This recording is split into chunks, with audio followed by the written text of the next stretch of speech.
Bienvenidos a la clase de histología del sistema linfático.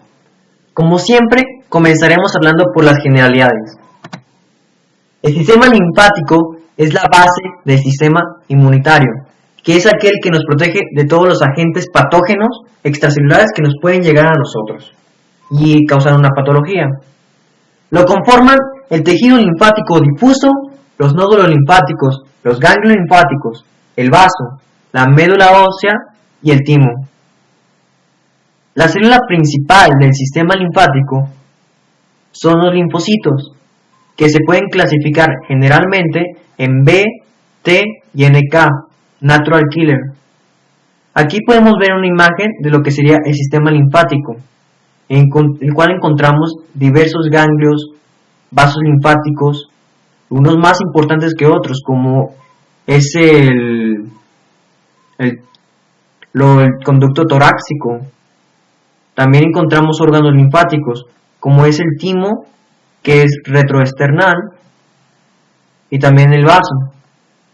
También aquí se involucrarán un poco los huesos por el hecho de la médula ósea, donde se producirán los linfocitos. Antes de comenzar a hablar del sistema linfático, hablaremos del sistema inmunológico. Tenemos dos tipos de respuesta inmunitarias, que es la inespecífica o innata, o la específica y adquirida. Comenzaremos hablando de la inespecífica, la cual es la primera línea de defensa del cuerpo humano cuando se encuentra con agentes patógenos. Es rápida, pero no específica. Es la más primitiva y no tiene memoria, por lo cual no es específica. Consiste en algunas barreras físicas, como son la piel, algunas defensas químicas, que son por ejemplo el pH fisiológico de nuestra sangre, sustancias de secreción, que pueden ser la saliva o las lágrimas, que estas son las que eliminan también a agentes patógenos, y células fagocíticas, que podrían ser las células de Langerhans en la piel. La inmunidad específica o adquirida, al contrario de la inmunidad inespecífica, esta es muy compleja, lenta, pero muy específica, la que tiene resistencia adquirida, que esto es la memoria. Esto quiere decir que con un agente patógeno llegue a nosotros, podremos identificarlo la próxima vez y poder atacarlo específicamente, ya que lo reconoceremos. Las células que implica este tipo de inmunidad son los linfocitos y las células presentadoras de antígenos. Aclaro, los linfocitos, algunos linfocitos también pueden ser células presentadoras de antígenos. Aquí se podría dar también dos tipos de respuesta, que es la respuesta primaria y la respuesta secundaria, que comentaremos más adelante. La inmunidad específica o adquirida, a su vez, tiene dos subdivisiones, que una es la inmunidad específica humoral y la inmunidad específica mediada por células. La primera, la humoral, es la encargada de la producción de anticuerpos, la cual causará la memoria de este tipo de inmunidad. Y la otra es la inmunidad mediada por células, que es la que, mediante células citotóxicas específicas, eliminará a todas aquellas células que ya estén modificadas o están infectadas por virus. Esto quiere decir que si el virus del VIH y entra en una de nuestras células, pues estas células citotóxicas van a atacar a esa célula. O si una de nuestras células empieza a proliferar de manera anormal, en este caso cáncer, pues también las va a tratar de eliminar, porque ya están transformadas. Vamos a mencionar alguna terminología básica del sistema inmunitario. Un antígeno. Un antígeno es una estructura exterior capaz de provocar una respuesta inmune. Los agentes patógenos tienen antígenos, lo cual es como una tarjeta que va a decir, esto no es mío. Mi sistema inmunitario va a decir, esa célula, ese agente, no es de mi cuerpo, así que yo no lo quiero. y el antígeno es lo que va a hacer que se reconozca que no es de mi cuerpo. Las inmunoglobulinas o anticuerpos, que es lo mismo, detectan antígenos para que otras células los eliminen. El humano solamente posee 5 tipos de inmunoglobulinas, que la primera sería la inmunoglobulina M, sería la que daría la respuesta inmunitaria primaria, ya que activaría a los macrófagos. La siguiente, la inmunoglobulina D, sería un receptor de antígeno. La inmunoglobulina G es la que atraviesa en sí la placenta para poder transmitir la inmunidad también a nuestros pequeños. La inmunoglobulina A se encuentra en secreciones como la saliva, las lágrimas y sirve también para respuestas inmunitarias inespecíficas. Y la inmunoglobulina E, esta es muy importante, ya que nos servirá es la que se realiza para la hipersensibilidad anafilítica. También el epitopo, que es el determinante antígeno, es como la región del antígeno con la que va a reaccionar el anticuerpo. Ahora sí, comenzaremos hablando de las células del sistema linfático, que podemos encontrar 2 clasificaciones, como bien mencionado, principalmente los linfocitos, y también encontraremos células de sostén.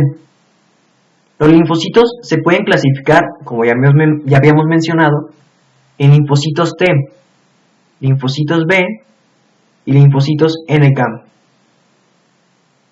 Los linfocitos T pueden ser linfocitos, se clasifican en sí si tienen cúmulo de diferenciación de membrana, si es CD4 o CD8, que podrían ser en sí los CD4 cooperadores o helper, como muchos los llaman, que a su vez va a tener los THO, TH1 y TH2. Los linfocitos CD8 o citotóxicos son los que participan en la respuesta adquirida mediada por células. Los linfocitos T reguladores son los que regularán esa respuesta inmunitaria, lo cual es muy importante porque a veces se da hipersensibilidad a respuestas inmunitarias. Los linfocitos T, gamma o delta son importantes, ya que estos se encontrarán en sitios específicos del cuerpo y estarán fijos. Los linfocitos B, a su vez, crean en sí linfocitos de memoria y plasmocitos. Los plasmocitos son los encargados de crear anticuerpos para que otras células reconozcan a agentes patógenos y sean eliminados. Y los linfocitos B crearán memoria para que cuando vuelvan a ver ese agente patógeno con ese mismo antígeno, puedan crear anticuerpos y se pueda dar una respuesta inmunitaria correcta. Y los linfocitos NK, que son como los natural killer, estos actuarán eliminando a células de nuestro organismo que han sido infectadas por virus o que ya han sido transformadas, como es el caso del cáncer o el VIH. Células de sostén. En este caso, las células del sostén pueden ser macrófagos, células reticulares, células de Langerhans o células de Kupffer. En sí, las células de sostén y los linfocitos son los tipos de células que podemos encontrar, aunque también habría otra clasificación, que sería las células presentadoras de antígeno, pero tanto las células de sostén como los linfocitos pueden ser ese tipo de células. Comenzaremos hablando de las generalidades de los linfocitos. Es la célula principal del sistema linfático. 70% de todos los linfocitos se encuentran circulando entre la sangre y la linfa, haciendo lo que es la vigilancia inmunológica. En sí están viendo si hay agentes patógenos en nuestro cuerpo. 30% se encuentra en tejido específico, o sea, se encuentra repartido en zonas específicas del cuerpo y ya no se mueve de ahí. Algunos lugares muy conocidos son como el GALC, que es el tejido linfático asociado a intestinos, el BALC, que es el tejido linfático asociado a bronquios, el MALT, que es el tejido linfático asociado a mucosas, entre otros. Funcionalmente se clasifican en B, T y NK. Y para poder diferenciar qué linfocito es un B, un T, un NK en sí, se ocupan técnicas inmunohistoquímicas especiales, ya que en sí los linfocitos se parecen, son idénticos en un corte hecho con hematoxilina y eosina, así que se ocupan estas técnicas inmunohistoquímicas especiales.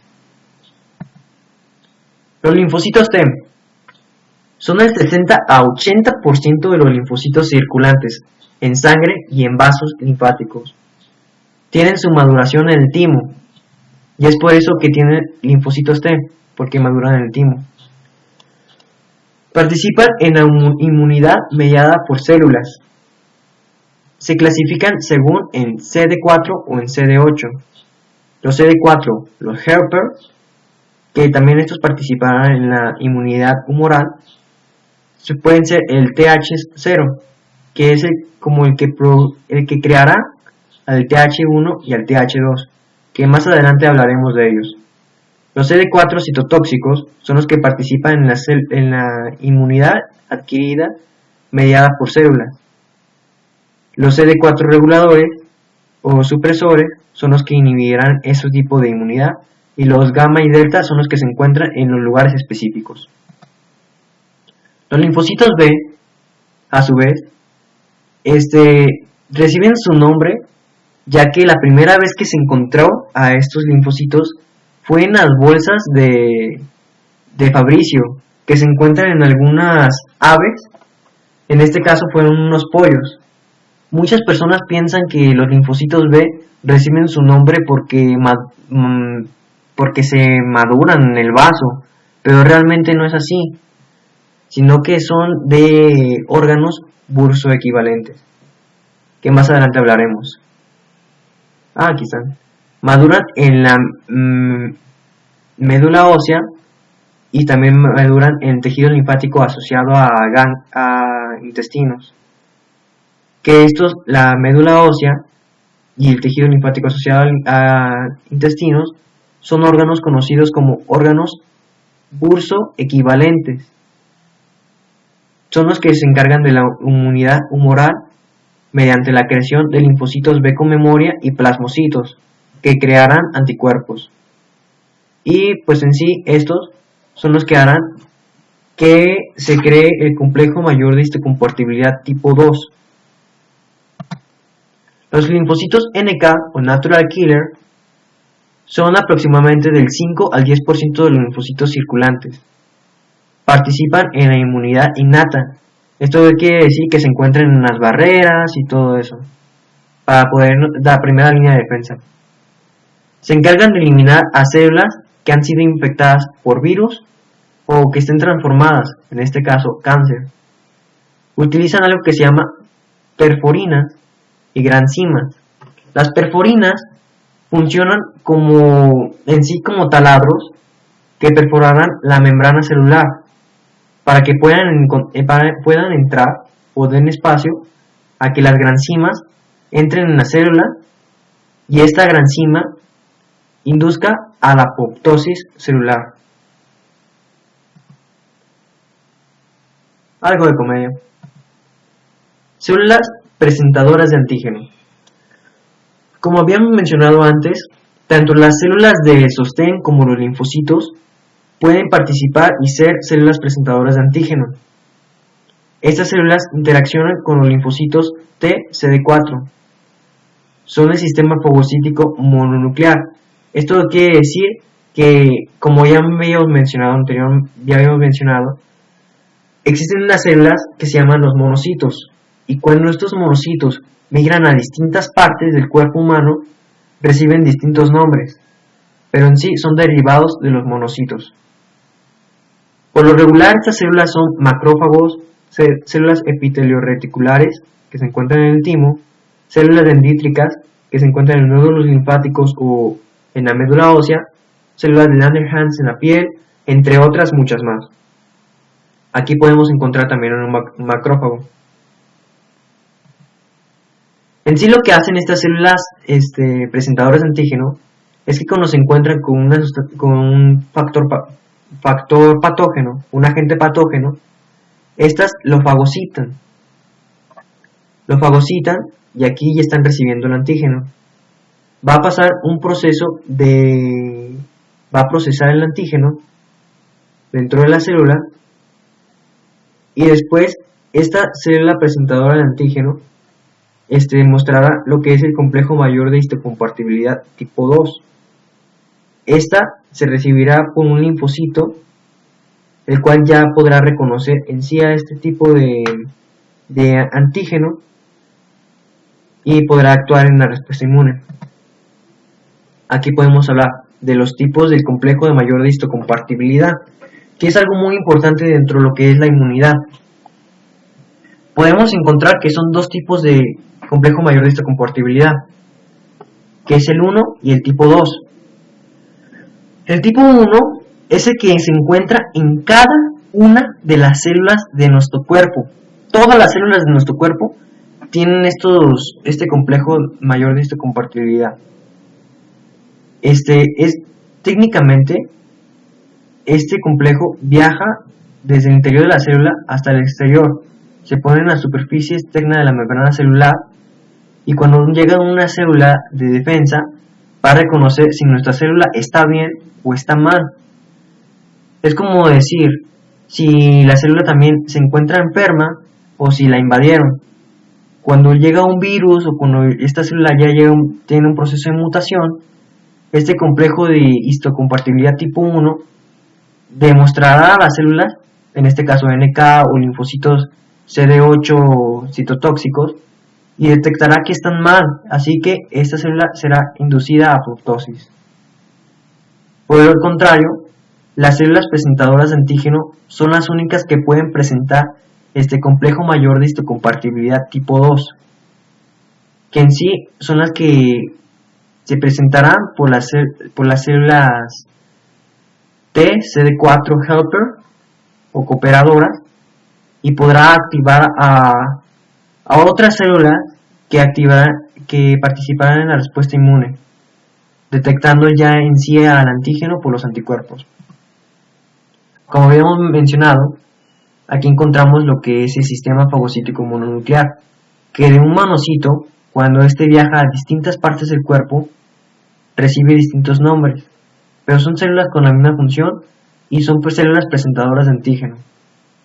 Aquí podemos encontrar el macrófago, en el riñón la célula mesangio, en el cerebro la microglía, en las células alveolares en los pulmones, la célula de Langerhans en la piel, como ya hemos mencionado, y en la sangre respectivamente los monocitos.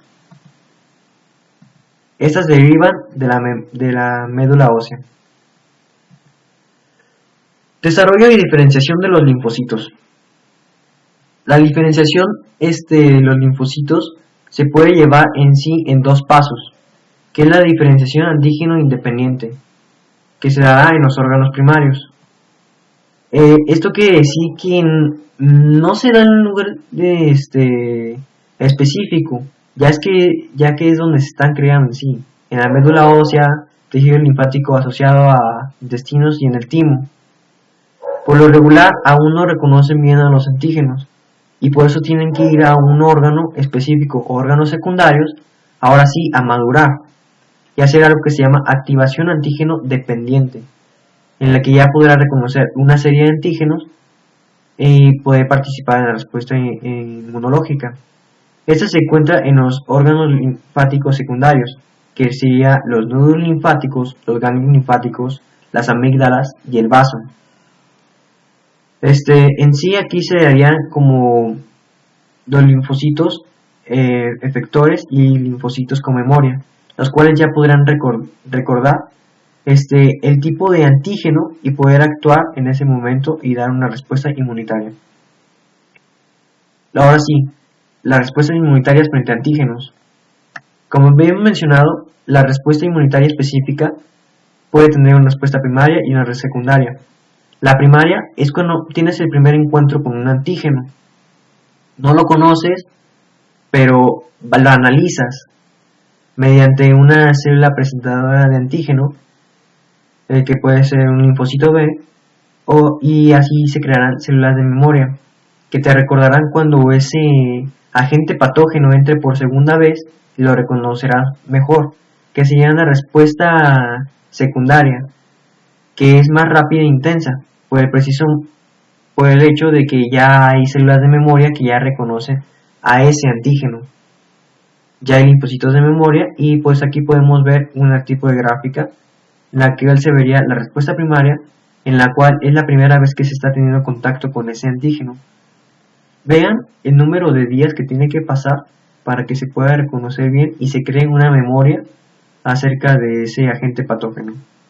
Y una respuesta secundaria que en muchos menos días ya se está creando una respuesta bastante rápida, ya que se tiene memoria de ese antígeno y se pueden crear células para que puedan eliminarlo, o sea, los anticuerpos. Y también se pueden dar reacciones de hipersensibilidad en algunas personas, como es en el caso de la penicilina, la cual también induce a tipo de alergias, que en sí las reacciones de hipersensibilidad son alergias. Aquí vemos, para recordar y no perdernos, que son la inmunidad específica, la zona humoral y la celular. La inmunidad humoral es mediada por anticuerpos, ya hemos mencionado que los linfocitos B o plasmocitos son los que se encargan de esto. La inmunidad específica o respuesta humoral funciona porque un linfocito B se encuentra con un linfocito B se encuentra con una molécula antígena. O sea, esta puede ser un factor patógeno, un agente patógeno que tiene un antígeno, algo que mi cuerpo reconoce que no es mío. Esta célula en sí hace una fagocitosis y en su membrana celular exterior se va a dar un fragmento de antígeno que tiene el complejo mayor de histocompatibilidad tipo 2. Recordemos que solamente las células presentadoras de antígeno tienen este tipo de complejo de histocompatibilidad. Luego, un linfocito T, cooperador o helper, recibirá este complejo mayor de histocompatibilidad, el cual mediante una señal de coestimuladora creará citotoxinas específicas que harán que ese linfocito B se active de cierta manera y pueda crear dos tipos de células, que son los plasmocitos y las células B de memoria, las cuales ya responderán con rapidez al antígeno, ya que éstas crearán memoria de ese antígeno y lo podrán reconocer con mayor facilidad, sin tener que pasar por todo este proceso.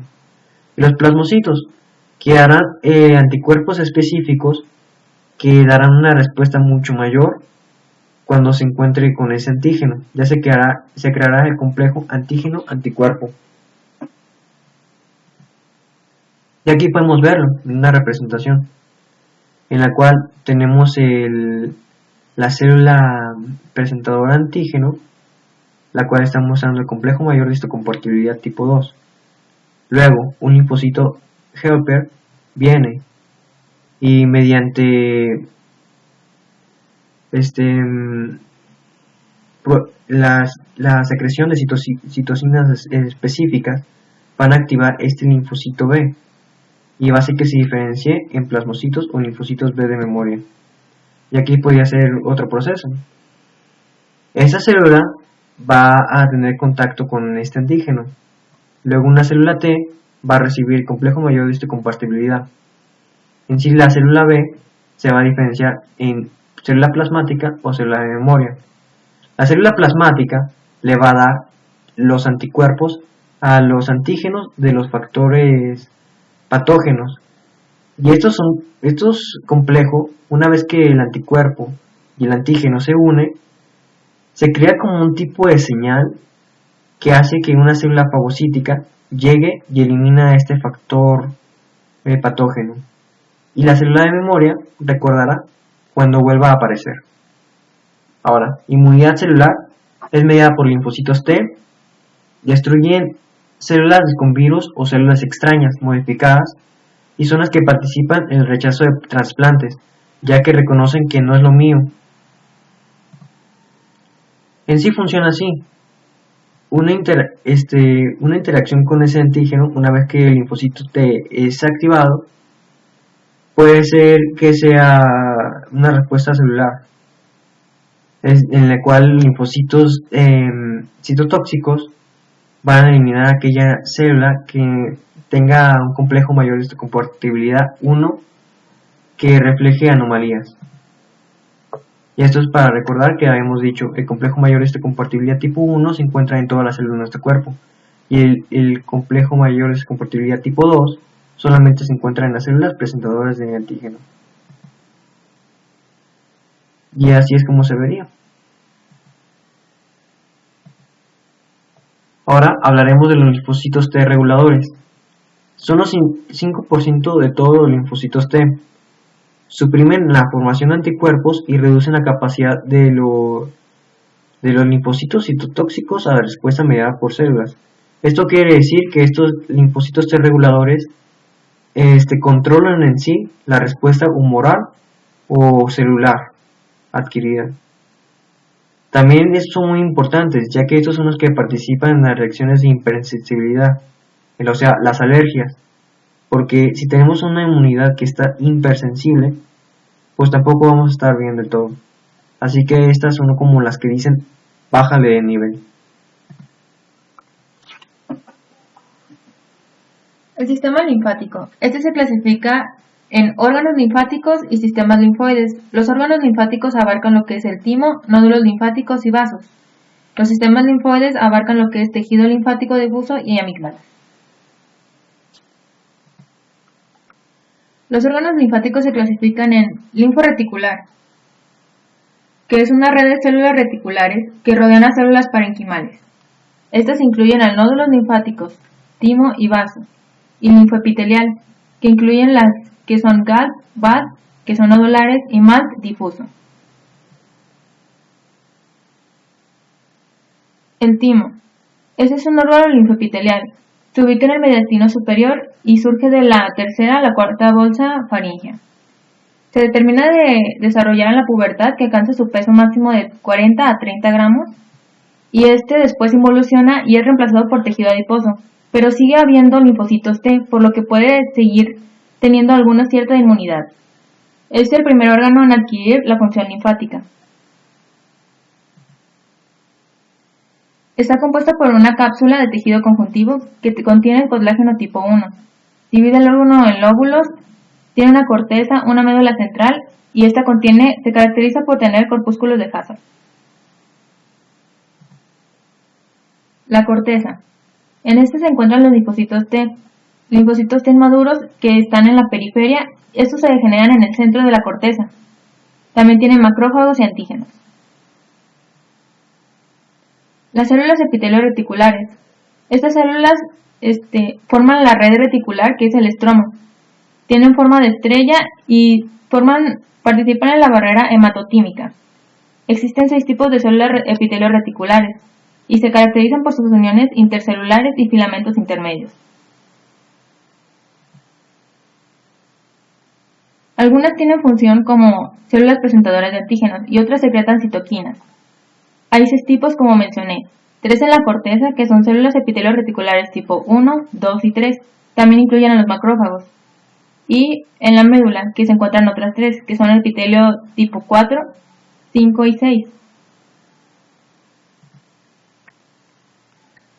En la corteza. Aquí se ubican las células epiteliales reticulares tipo 1, que está en el límite entre la corteza y la cápsula de tejido conjuntivo. Sirve para separar el parénquima tímico del tejido conjuntivo. Las tipo 2 están en la corteza y poseen un núcleo grande que se tiñe pálidamente. Las tipo 3 están entre la corteza y la médula. Al igual que la 1 y la 3, crean una barrera funcional.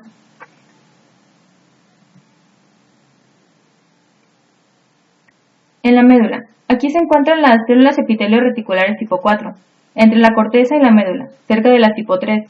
La 5 por toda la médula y la 6, esta tiene una característica distintiva, más típica de la médula tímica.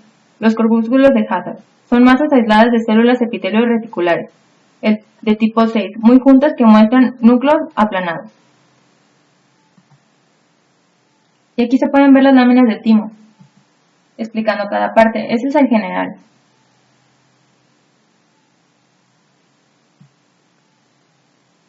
Esos son los lóbulos.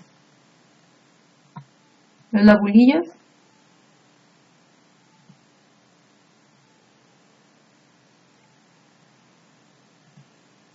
Y aquí se presentan los linfocitos,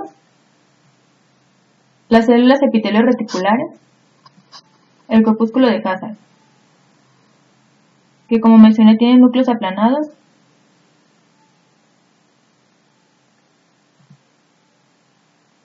En el timo también se encuentran vasos sanguíneos. El timo no tiene vasos linfáticos. Los linfocitos T atraviesan la corteza tímica para después ir a la circulación sanguínea por medio de las vénulas postcapilares.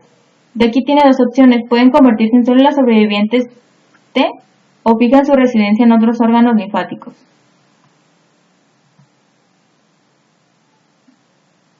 El timo presenta arteriolas, arterias, ramas capilares. En el cuadrito rojo que pueden ver, se presenta la barrera hematotímica. Capilares con un endotelio no fenestrado. Son células reticulares, tienen una gruesa lámina basal y rodean los capilares en la corteza tímica.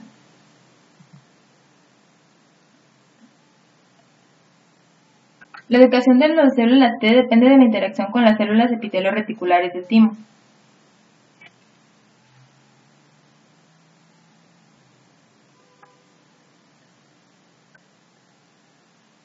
Son células inmaduras T y expresan marcadores CD y TCR para permitir la interacción con las células reticulares del timo. Las células epitelio reticulares 2 y 5 son importantes para la selección de las células T. Las células T se desconoce su función, que son los corpúsculos de Hazard. Aún no se sabe bien para qué son.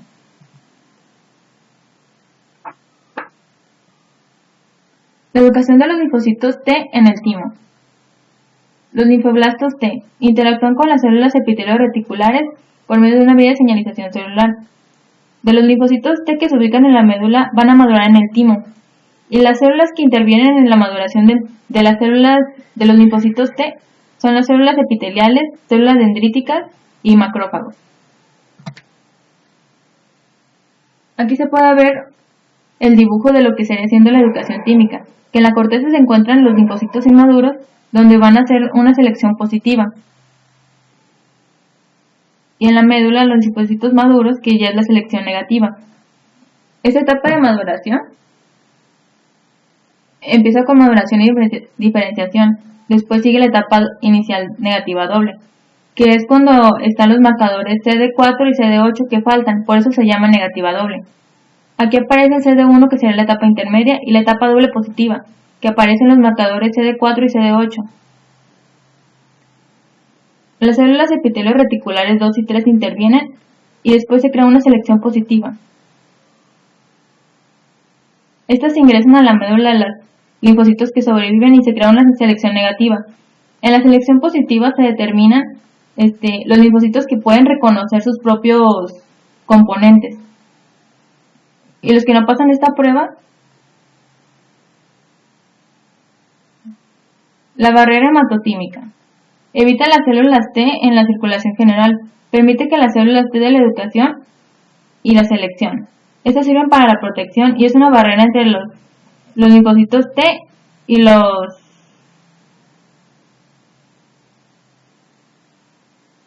diferentes componentes de esta barrera son las células endoteliales, los macrófagos.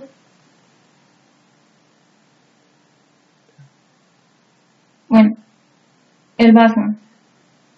El vaso se encuentra en el hipocondrio izquierdo y filtra la sangre.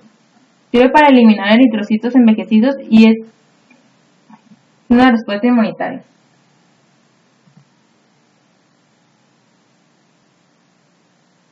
Está compuesta por una cápsula de tejido conjuntivo denso, tiene trabéculas incompletas y compartimientos. Está compuesta por una pulpa blanca, que ahí se encuentran los corpúsculos de Malpighi, una pulpa roja, que es característica por cordones esplénicos, también conocidos como de Birlot. Tiene fibras reticulares, eritrocitos, leucocitos, macrófagos y linfocitos. Como se puede ver en la imagen, en la periferia se encuentra la pulpa roja y más centralmente donde está la vena se encuentra la pulpa blanca, que más adelante les explicaré por qué. ¿Qué es esto? El vaso, la pulpa roja, la pulpa blanca y los sinusoides con inusual circulación. Es lo que la caracteriza.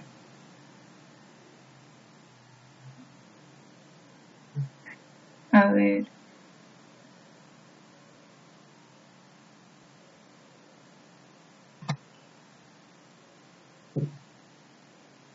Las arterias que entran en la pulpa blanca se les conoce como la arteria central. Y los linfocitos que rodean esta arteria alrededor forman lo que se conoce como PAL, la arteria periarterial. Los linfocitos B, lejos de la arteria central, se les conoce como la zona marginal y esto se da en los nódulos.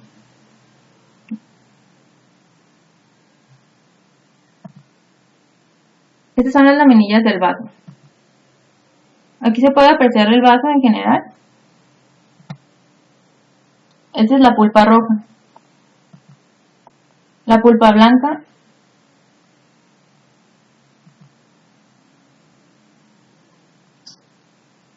Esta también es la pulpa blanca.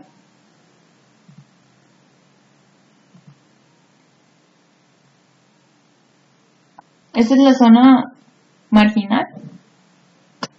Esta es la corona que lo rodea. Y la zona germinal. Esta es la pulpa roja. Este es el capilar, el sinusoide, los cordones, los macrófagos y la circulación del vaso. Este se le conoce, en los seres humanos tenemos circulación abierta, que se trata cuando los capilares se abren y directamente en los espacios entre las células reticulares de los cordones esplénicos y finalmente la sangre se filtra en el sinusoide venoso. En la circulación cerrada simplemente va directamente a los sinusoides venosos. Y aquí está una laminilla de la pulpa roja y la pulpa blanca. El ganglio linfático. Estos son órganos encapsulados que contienen una cápsula de tejido conjuntivo, la cual se va a invaginar para crear las trabéculas. Tienen subcapsular sinusoides medulares, que van a cambiar de acuerdo en el lugar donde se encuentre, sigue siendo la misma trabécula. Tienen vasos linfáticos aferentes, que es por donde va a llegar la linfa, y eferentes, por donde va a salir, una corteza con nódulos linfáticos y una médula.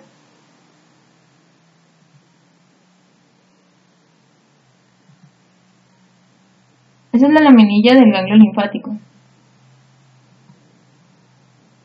Aquí se puede apreciar lo que es la cápsula, el sinusoide,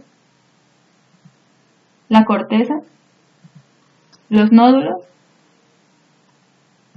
la paracorteza,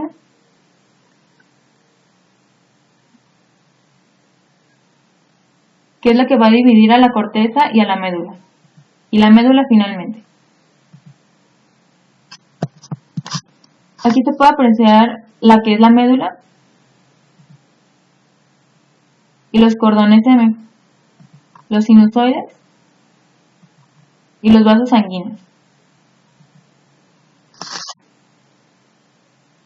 Los nódulos linfáticos son concentraciones de linfocitos no encapsulados, pero sí se pueden distinguir muy bien. Estos se dividen en nódulos primarios, que son pequeños linfocitos, y nódulos secundarios. Estos poseen un centro germinativo y tienen una tinción pálida por los linfocitos inmaduros, que son los linfoblastos y plasmoblastos. Tienen células dendríticas foliculares. Estos se encargan de la activación, proliferación, diferenciación y producción de los diferentes linfocitos. Tienen una zona de manto corona que tienen pequeños linfocitos. Los nódulos linfáticos, estos se activan cuando en la presencia de un antígeno. Estos se activan porque los linfocitos B que viajan y que pueden detectar a un antígeno regresan al nódulo primario para poder comenzar a crear el centro germinativo.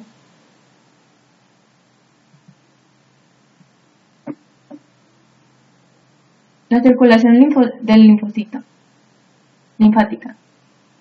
Esto mueve el fluido y a las células. Los linfocitos y el nódulo linfático tienen dos rutas. Como ya mencioné,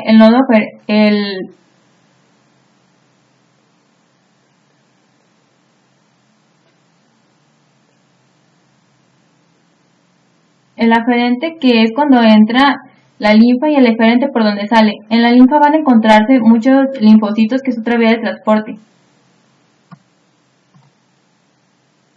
La sangre y la linfa entran a los linfocitos, entregan los linfocitos a los nódulos linfáticos. El 90% de la vía sanguínea son linfocitos T y el 10% de la vía linfocitos B. Y aquí se puede apreciar todo lo anterior, pero en una laminilla. El tejido linfático difuso. En general, este se relaciona con la mucosa. Es tejido linfático asociado con mucosa. Y este se determina dependiendo del lugar morfológico. Gall y Ball. Gall se da en el intestino y Ball se le determina en los bronquios. Son nódulos no rodeados por cápsula de tejido conjuntivo.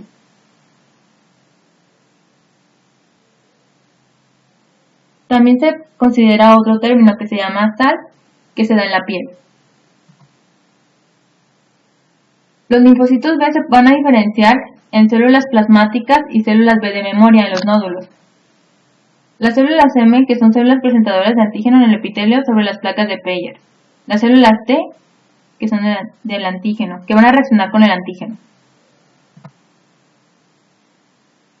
Las células M, como un antígeno, se presentan en las células del epitelio del intestino, por encima de las placas de Meyer.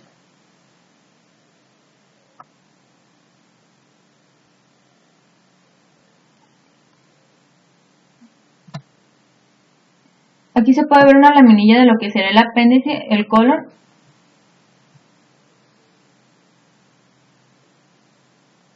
donde se encuentran las placas de Meyer. Los nódulos linfáticos se encuentran principalmente en las amígdalas, el ilion y el apéndice verniforme, que sería lo que acabo de mencionar. La amígdala. Se encuentran como aglomeraciones de nódulos linfáticos en las amígdalas faríngeas, en las amígdalas palatinas y en las amígdalas linguales. Estas van a formar las criptas amigdalinas, y estos no poseen vasos linfáticos aferentes, esto quiere decir que tienen una circulación eferente. El ilion. En el ilion se presentan las placas de Peyer. Tienen nódulos linfáticos individuales solitarios, que están en la periferia. El apéndice verniforme. Los nódulos se van a encontrar en el ciego, en la lámina propia. Estos contienen los linfocitos y los nódulos linfáticos. Y para resumir lo anterior, esta tabla es muy precisa para indicar qué clase de epitelio tiene cada una. La palatina de la amígdala tiene un epitelio plano estratificado no queratinizado, y tiene criptas también. Contienen nódulos que rodean las criptas y poseen centros germinativos y una cápsula, que es tejido conjuntivo denso no modelado con tabiques. Y la glándula pues no se encuentran aquí. En las faringeas es todo estratificado cilíndrico ciliado. Tienen nódulos que poseen centros germinativos y una cápsula delgada que envía tabiques. Aquí sí hay glándulas, son los conductos de las glándulas seromucosas que perforan la amígdala y desembocan en el epitelio. Las linguales, que tienen un epitelio estratificado plano, no queratinizado, y tienen criptas poco profundas, poseen centros germinativos y una cápsula fina poco definida. En la base de las criptas desembocan glándulas seromucosas. Y para resumir lo anterior de todo lo que he dicho sobre órganos linfáticos, esta tabla también es muy buena, que presenta lo del epitelio, el tejido conjuntivo de la cápsula, la organización en la corteza y la médula, los sinusoides marginales, los corpúsculos de Hazard y los corpúsculos de Purkinje.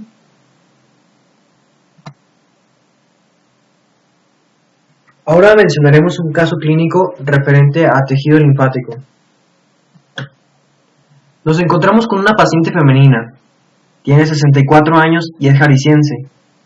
acude al servicio de oncología del Hospital Regional Valentín Gómez Farías, ya que 2 meses previos de su consulta dice que tiene pérdida de peso, aproximadamente 6 kilos, así como una tumoración en el cuello, pero no presenta edema, no tiene calor ni rubor, pero esto le provoca una disfagia, lo cual hace que no le permite comer bien.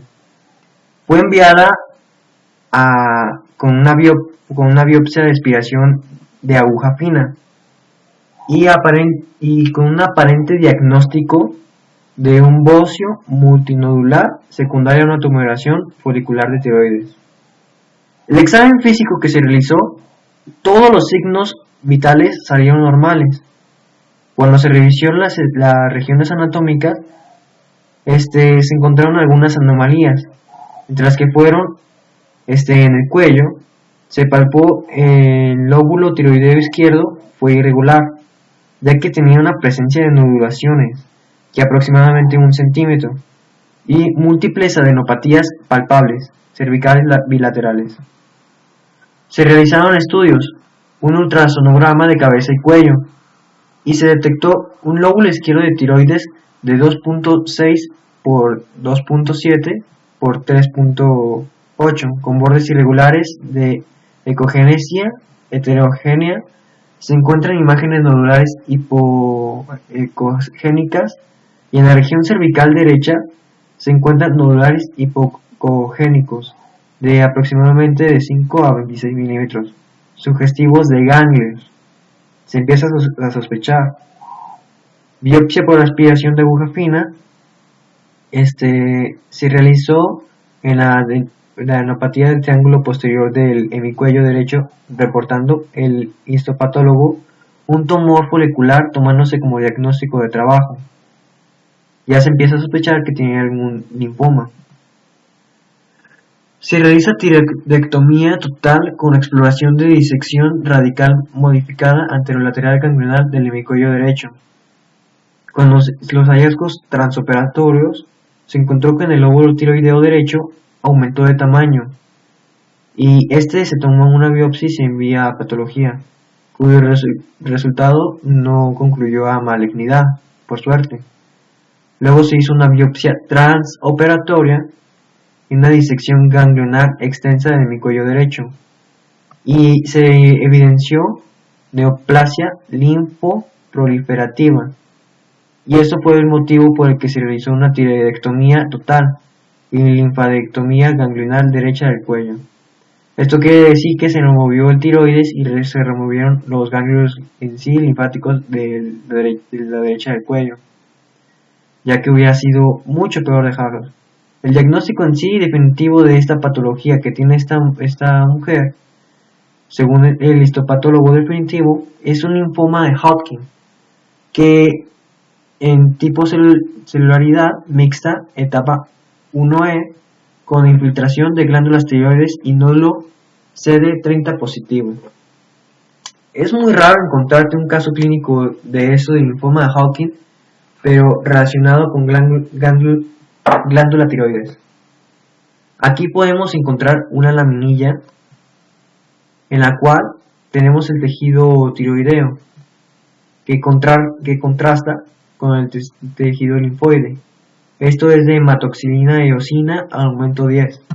Ahora, si damos un aumento por 40 en la misma tinción, encontramos lo que son unas células red de Sternberg, que en sí estas células son características de este linfoma de Hodgkin.